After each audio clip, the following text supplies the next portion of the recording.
जय माता दी दोस्तों, कैसे हैं आप सभी। आशा करता हूं दोस्तों आप सभी अच्छे होंगे, स्वस्थ होंगे।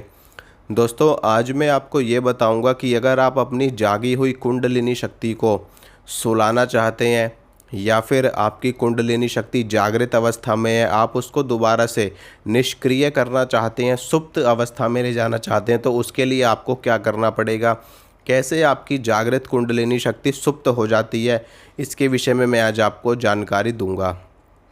तो वीडियो को लास्ट तक देखना, वीडियो का कोई पॉइंट मिस मत करना, नहीं तो फिर आपको जानकारी समझ में नहीं आएगी और फिर आप वो जो प्रोसेस है, जो मैं आपको क्रिया बताने वाला हूँ, वो आपकी छूट जाएगी।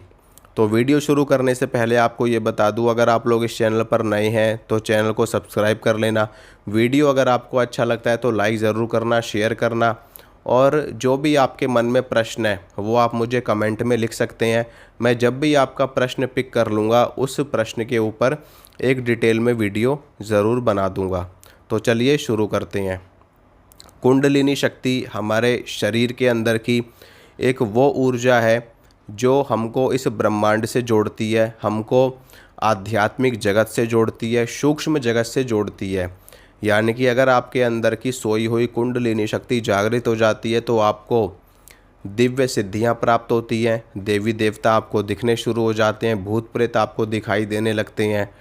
इस जगत की, सूक्ष्म जगत की जो चीज़ें आप खुली आंखों से नहीं नहीं देख पा रहे, उन चीज़ों का साक्षात्कार होना शुरू हो जाता है।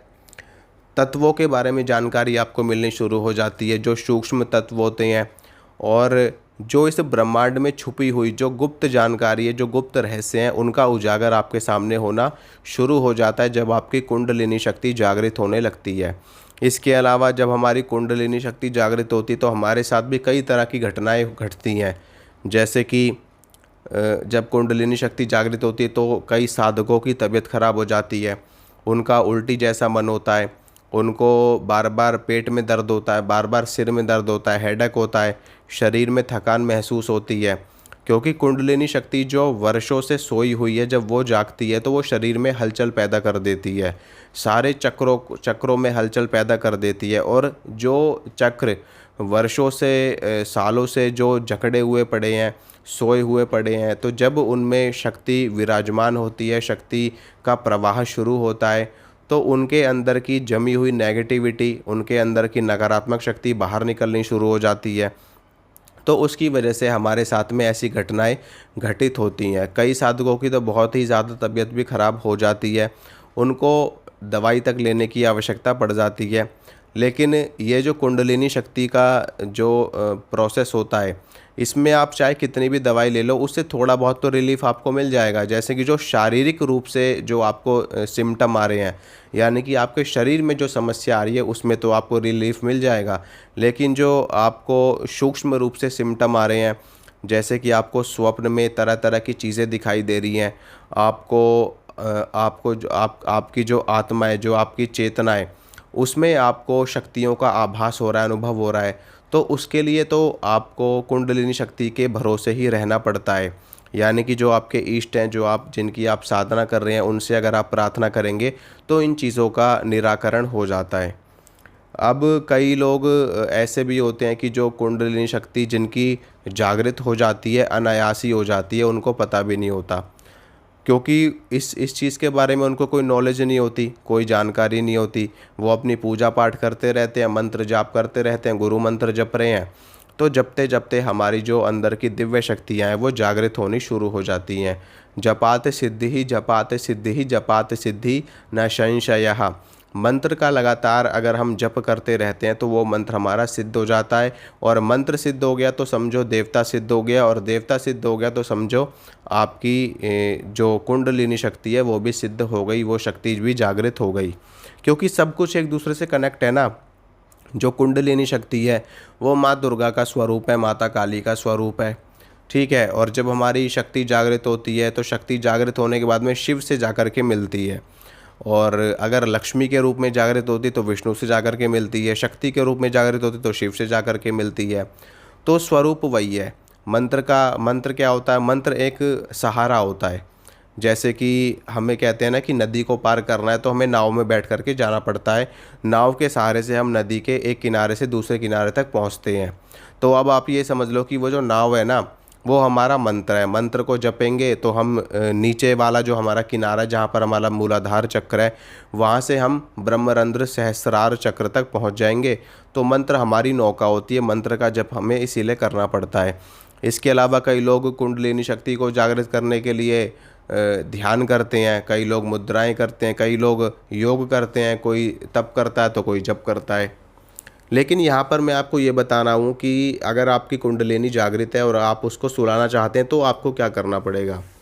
देखिए दोस्तों, कुंडलिनी शक्ति को जागृत करने के लिए हमें साधना करनी पड़ती है, जप करना पड़ता है, तप करना पड़ता है, व्रत करने पड़ते हैं, अनुष्ठान करने पड़ते हैं, यात्राएं करनी पड़ती हैं, अपने इष्ट का पूजन पठन पाठन हमको करना पड़ता है। लेकिन सुलाने के लिए, वो आपने एक चीज़ तो सुनी होगी ना कि कहते हैं ना कि अगर आपको कुछ अचीव करना है अपनी लाइफ में तो उसके लिए आपको बड़ी मेहनत करनी पड़ती है। मान लीजिए आपको यूपीएससी क्रैक करना है तो उसके लिए आपको बहुत मेहनत करनी पड़ेगी। लेकिन अगर आपसे कोई कहे कि तुम्हें कुछ भी नहीं करना, तुम बस खाली पड़े पड़े सोते रहो, खाओ पियो और सो, कोई टेंशन नहीं है, तो उसके लिए आपको क्या करना पड़ेगा? कुछ भी नहीं करना, आपको कोई मेहनत नहीं करनी उसमें, आपको खाओ पियो और सोते रहो। तो कुंडलिनी शक्ति जो है, अगर आपकी जागृत है और अगर आप उसको सुलाना चाहते हो तो उसके लिए आपको क्या करना होगा। देखिए, सबसे पहली चीज़ तो ये कि जो साधनाएं करके आपने इस शक्ति को जागृत किया है, एक चीज़ मैं यहाँ पर और बताना चाहता हूँ कि जब हमारी शक्ति जागृत हो जाती है एक बार, तो उस शक्ति को हमें बरकरार रखना पड़ता है। ऐसा नहीं है कि आज आपने अपनी कुंडलिनी शक्ति जागृत कर ली और आपकी कुंडलिनी शक्ति जीवन पर्यंत जागृत ही रहेगी। आपकी कुंडलिनी शक्ति दोबारा से सुप्त हो सकती है। वो कैसे हो सकती है कि आपका डेली का रूटीन है कि हम 11 माला मंत्र का जाप करते हैं, 21 माला मंत्र का जाप करते हैं। अब आपने ये रूटीन छोड़ दिया क्योंकि इसी रूटीन के माध्यम से आपको शक्ति प्राप्त हुई है, आपको सिद्धि प्राप्त हुई है, आपकी कुंडलिनी शक्ति जागी है। अब ये रूटीन आपने छोड़ दिया। अब आप 11 माला क्या, एक माला भी नहीं जप रहे हो और आपने बिल्कुल पूजा पाठ ही करना बंद कर दिया। ना कोई मंत्र कर रहे हो, ना कोई जप कर रहे हो, ना कोई पूजा कर रहे हो, ना कोई पाठ कर रहे हो। तो उससे होगा क्या कि जो शक्ति जो सिद्धि आपको प्राप्त हुई है ना, धीरे धीरे करके वो शक्ति आपकी समाप्त हो जाएगी, वो सिद्धि आपकी ख़त्म हो जाएगी। आपने देखा होगा कि जो भगत होते हैं, जो तांत्रिक होते हैं, जो ओझा होते हैं, सोखा होते हैं, पूजा पाठ करने वाले लोग होते हैं, क्या आपने उनको ऐसा करते हुए देखा है कि आज उन्होंने पूजा कर ली है और कल उन्होंने पूजा छोड़ दी? क्या आपने सुना है ऐसा, या आपने देखा है कि आज उन्होंने सिद्धि प्राप्त करी है, आज उन्होंने साधना करी है और 2-4 साल करके फिर छोड़ दी? ऐसा नहीं। क्योंकि जो भगत होते हैं, पूजा पाठ करने वाले लोग होते हैं, ओझा सोखा होते हैं, वो जीवन पर्यंत साधनाएं करते हैं, जीवन पर्यंत गद्दी लगाते हैं, जीवन पर्यंत लोगों का भला करते हैं, जीवन पर्यंत गुरु मंत्र का जप करते हैं। तो उनकी जो शक्ति सिद्धि है वो बढ़ती चली जाती है और एक समय पर एक ऐसा लेवल आता है, एक ऐसा स्तर आता है जहाँ पर उनको ब्रह्म ज्ञान की प्राप्ति हो जाती है, उनको मोक्ष की प्राप्ति हो जाती है, उनको अपने इष्ट का साक्षात्कार हो जाता है। फिर वो जो स्टेज होती है ना, वहाँ से व्यक्ति कभी वापस नहीं आ सकता। वहाँ पे उस स्टेज पर पहुँचने के बाद में अगर कोई व्यक्ति पूजा पाठ करना छोड़ भी देना तो कोई दिक्कत नहीं है। समझो कि जो चीज़ आपको अचीव करनी थी ना, अचीव कर लिया आपने। अब आपको मेहनत करने की आवश्यकता नहीं है, अब आपको सिर्फ सुख भोगने की आवश्यकता है। तो वो स्टेज जो आ जाता है तो उसके बाद आपको कुछ भी नहीं करना होता। लेकिन अगर मान लीजिए उस स्टेज तक आप नहीं पहुँचे हो और आप चाहते हो कि हमें अपनी कुंडलिनी शक्ति को सुप्त कर देना है, सुला देना है, तो आपको क्या करना होगा कि आप जो पूजा पाठ कर रहे हो वो सब आपको बंद कर देना है बिल्कुल। यानी कि ना आपको मंत्र जाप करना है, ना आपको कोई पाठ करना है, ना आपको किसी तरह का व्रत करना है, ना आपको कोई अनुष्ठान करना है, ना आपको कोई तप करना है, ना आपको किसी तीर्थ स्थल में जाना है, ना आपको पूजा करनी है।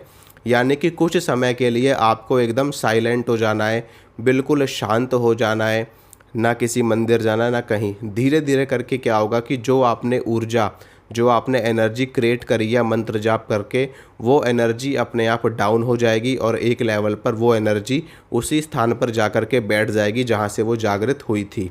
उसके बाद आप एक सामान्य व्यक्ति बन जाएंगे, बिल्कुल नॉर्मल ह्यूमन बन जाएंगे।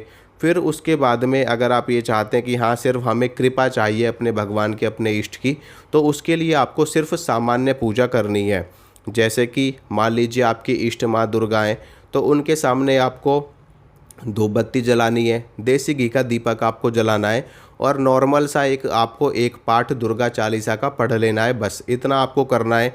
प्रतिदिन का आपको यही नियम रखना है, इससे ज़्यादा आपको मंत्र जाप नहीं करना। अगर आप मंत्र जाप करेंगे तो फिर से आपकी कुंडलिनी शक्ति जागृत होनी शुरू हो जाएगी। तो मंत्र जाप आपको नहीं करना, सामान्य रूप से ज्योत बत्ती करिए, पाठ करिए। इससे क्या होगा कि इससे माँ दुर्गा की कृपा दृष्टि आपके ऊपर हमेशा बनी रहेगी, उनका आशीर्वाद आपके ऊपर बना रहेगा और आपकी कुंडलिनी शक्ति भी जागृत नहीं होगी। ठीक है दोस्तों, तो आशा करता हूँ दोस्तों जो जानकारी मैंने आपको दी आपको अच्छी लगी होगी। अगर आपको ये वीडियो अच्छा लगा है तो वीडियो को लाइक करना, शेयर करना, चैनल को सब्सक्राइब करना। मिलूँगा आप सभी से अगली वीडियो में। जय माता रानी की।